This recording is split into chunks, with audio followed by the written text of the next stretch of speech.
Thanks very much, everyone. First and foremost, thanks to the organizers for being benevolent with your choice in podiums. This is great. I was really worried about it sitting down there. It's tough to make eye contact from here. So thank you for that. I'm here to talk to you a bit about Phorm. I'm not sure how much everybody knows about us. If you live in the UK and you read the papers, you probably know a bit. If you're not from the UK, maybe not. My job today is to talk to you about what we do, just as importantly what we don't do, and how we drive benefit for our partners. So let's get straight into it, and we can probably see what all the fuss is about. Right. The OIX stands for the Open Internet Exchange. It is our main product platform. It is our core product. We are in the behavioral or interest-based advertising game. Now, we know interest-based or behavioral targeting isn't a new gig. We know companies do it. Lots of companies do it, and they do it well. Typically, these companies rely on either some information that they've gotten through registration on a form or a sign-up to a site, or the activity within a confined network of sites. They're able to glean information about what people do around these sites. Our approach is slightly different, and our stakeholder group's a bit wider. We do work with publishers and agencies, but the real core and key difference number one in what we do is we work directly with the ISPs. Our technology is deployed at the ISP level. We are part of their system. We think that that's a big differentiator for many reasons, but first and foremost, it allows a greater reach, a greater view into what users do on the web, and with that reach and depth, we can get a more clear picture of what people are interested in. And before we get too spooked out by it, our partners, the ISPs, we reach out together to their customers, and we have an opt-in. We have a very clear and transparent opt-in procedure where they can sign up to participate with us. So let's do a bit of a deeper dive on what happens.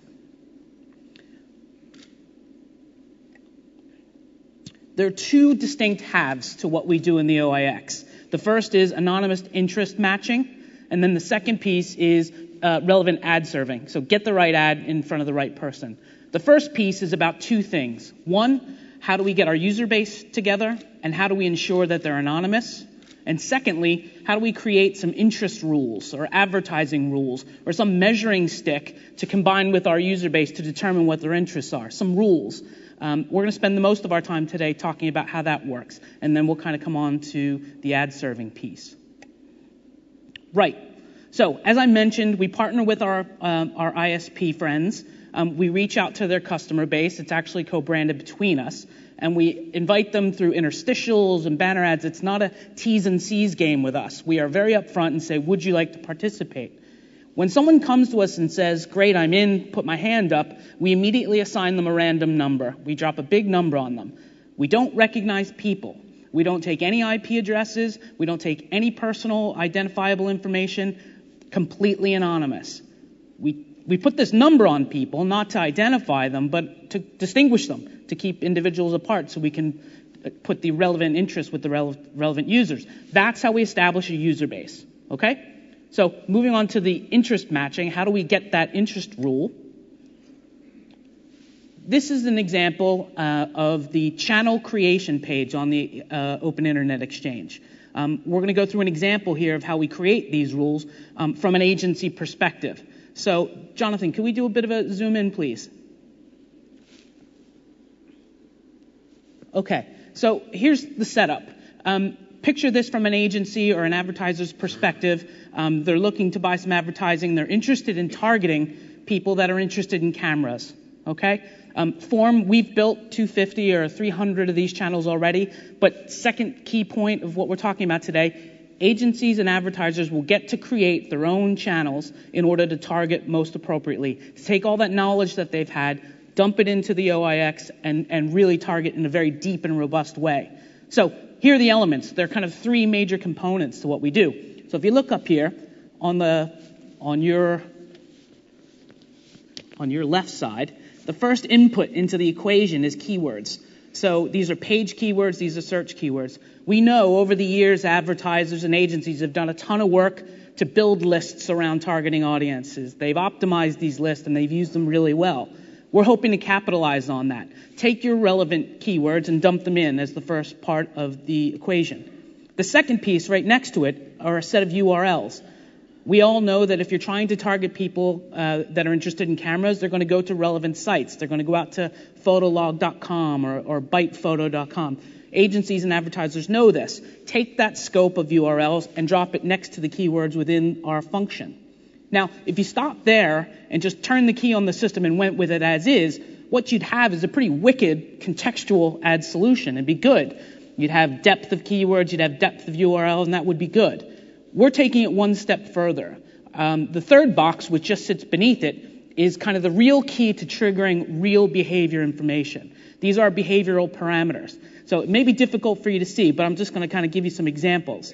You can choose to target based on a series of URLs. You could say X number of URLs in our set. If a user sees those and triggers them, that channel is live. You might just choose to say 5 keywords within our keyword set. Once they're visited by a particular user, that channel is active. You can go one step further on it, and if you look, and hopefully you can see it, you might be able to say things like, we will trigger this channel if someone has seen 5 of our URLs within the last 50 minutes. Or you might say, we will turn this channel on if someone has seen 6 search words that are in our list within the last 12 hours. And you can build from there. You can do and, or, but what it does give you is a series of kind of compound interest. And literally, agencies can build millions and millions of bespoke kind of logical expressions of interest, if that makes sense. Because not only do you get an event, a keyword has seen, a URL has been visited, but you also get the time frame. So you know what they're interested in when they're interested in it. Okay? So you've gone through this process as an agency, you've set your specs, you've locked your campaign. We're zooming out. You've created your channel. So we will use this channel now in our system to find interest matches across the web. And folks, this is really what we do here. So lots of the swirl that's gone around privacy, it's going to become clear right here what we actually do. So our opted-in user that is anonymous with their random number goes to the web to do their business, as they do. And I should say up front, 2 sites we don't look at, we don't view, are any encoded sites with security numbers or mail. So they go about their business looking at publisher sites. We take our channel, or series of channels, to look, compare, see if there's a match, and delete. And in this case, there is no match. They go to another website. We look, we compare against the channel, we immediately delete with no record. And for dramatic effect, we will look one more time, there will be no match, and we will immediately delete the page. So what happens when we do have a match? So further along their internet travels, our random number sees a page, and the channel is triggered, and there is a match. Well, instantaneously, 2 things happen. 1, we assign a channel badge to that user. Based on the criteria that our advertiser or partner has set, this person is interested in cameras. So therefore, wear the badge. The second thing that happens is we immediately delete any record. So what we do, in effect, is we're able to conclude what people are interested in without knowing where they've been or what they've done. We keep no record whatsoever of these things. One final word on the privacy. Can you tell we've done this for regulatory folks and privacy groups quite a bit? It's nice to be in a more friendly environment. 3 things. The random number system always keeps you anonymous. We can't know who you are. We keep no data whatsoever about what you've done. So we can't tell where you've been. And then the last thing is we have an open, very transparent opt-in vehicle. So it is based on consumer choice. Enough on the privacy. Let's get back to business. So we've established a user base. We've got these channels and the agencies and advertisers engaged. What about the publishers? We will reach out to publishers, and we will talk to them about their individual challenges. Here's some examples. Typically, blog sites have very narrow content focus, and oftentimes it's not a topic that's really product-friendly or interesting for advertisers. So often, they miss out on the spoils of digital media. With the OIX, we will help target people on those pages. Quality audiences, not the context of the page itself. Bigger sites, like newspapers, my old gig, these companies have a different issue.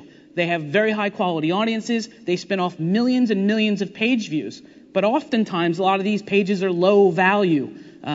News, for example, strangely, is a relatively low value channel. So you've got tens of millions of these pages with a quality audience. The OIX will allow these publishers to see return based on the audiences they've built, not necessarily the context of the page that they're on.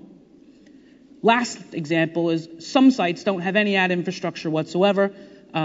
People like retail sites. By joining up to the Open Internet Exchange, you will get kind of a sales mechanism that can help you start monetizing your sites. So, how does it work? We've reached out to consumers and we have a user base. We've partnered very directly with advertisers and we've got campaigns and badges. We've talked to publishers and we will get them to commit some inventory or work out an exchange and inventory with us. So if they're not able to sell, for example, we can get a crack at it. An example here, the blog site, our random number goes, they're reading an article or a post about something as random as duck hunting or whatever it might be. They have been badged, they've shown interest in autos. We can make that match with the publisher and the advertiser to show an auto ad. Newspaper sites, regardless of the page, regardless of the channel, you've got a random number there that's shown some interest in holidays.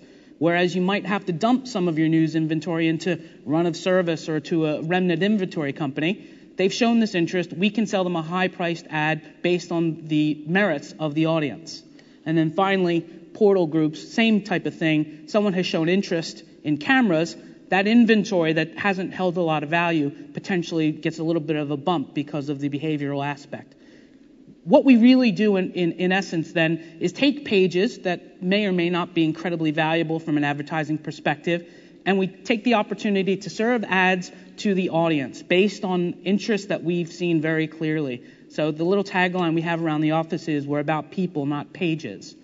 So I'm going to wrap up here, but hopefully we've been able to do a few things. Take away some of the drama and the scariness of working with the ISP. Everybody's anonymous. But we're also about driving a lot of benefit to our partners. Agencies will get a lot more confidence in the campaigns they run because they will participate directly in this behavioral data.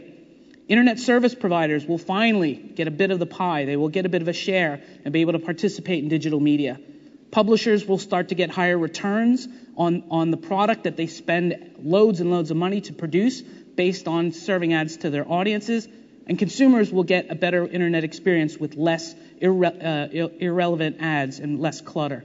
I'll end with just kind of an update on where we are. We've concluded some trials in the UK with our partner British Telecom. We are hopeful that we will deploy our technology in the UK before the end of the year.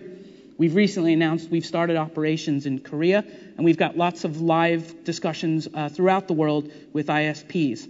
I'll leave you with just one little bit. As a company, I'm recent. I'm in my third week.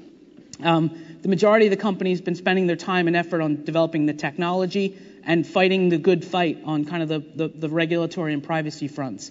I've been brought in to engage the commercial community, people like yourselves, publishers, agencies, advertisers. So I'll look forward to reaching out to many of you over the coming weeks and months. Thanks very much.